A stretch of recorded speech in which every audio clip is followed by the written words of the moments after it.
ফারুক, আমরা সকাল থেকে হোলি আর্টিজানের এখানে রয়েছি এবং এখানে আইনশৃঙ্খলা রক্ষাকারী বাহিনীর সদস্যদের ব্যাপক উপস্থিতি আমরা দেখেছি এবং পাশাপাশি যে হোলি আর্টিজান অর্থাৎ ২০১৬ সালের ১লা জুলাই যে জঙ্গি হামলাটি হয়েছিল এই হোলি আর্টিজান বেকারিতে, সে সময় যে দুজন পুলিশ সদস্য নিহত হয়েছে জঙ্গি হামলায়, সেই দুজন পুলিশ সদস্য গুলশান পুরাতন থানায় সেখানে ইতিমধ্যে ফুল দিয়ে শ্রদ্ধা জানিয়েছেন ডিএমপি কমিশনার এবং র্যাবের মহাপরিচালক তারা এবং অন্যান্য পুলিশ প্রশাসনিক যে সংস্থাগুলো রয়েছে সেগুলো শ্রদ্ধা নিবেদন করেছেন এবং তারা বলছেন যে বাংলাদেশে এরপর থেকে যে জঙ্গিবাদের যে উত্থান, সেই উত্থানটি একেবারেই বন্ধ হয়ে গেছে এবং মাঝে মাঝে মাথা ছাড়া দিয়ে উঠলেও প্রশাসনের তৎপরতা তা নীরবে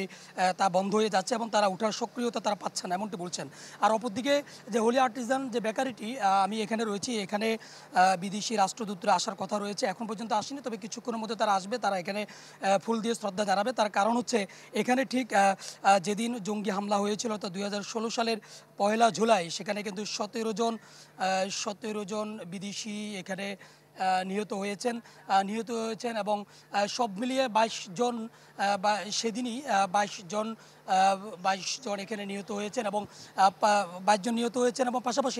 পাশাপাশি ৫ জন জঙ্গি সেদিন এখানে নিহত হয়েছেন, ৫ জন জঙ্গি এবং সাধারণ একজন, মোট ৬ জন। সব মিলিয়ে বলা চলে যে সেই থেকে এখানে এক ধরনের থমথম অবস্থা বিরাজ করছে এবং এখানে শুনশান নীরবতা রয়ে গেছে এবং প্রত্যেক বছর এই দিন আসলে এখানে কিছুটা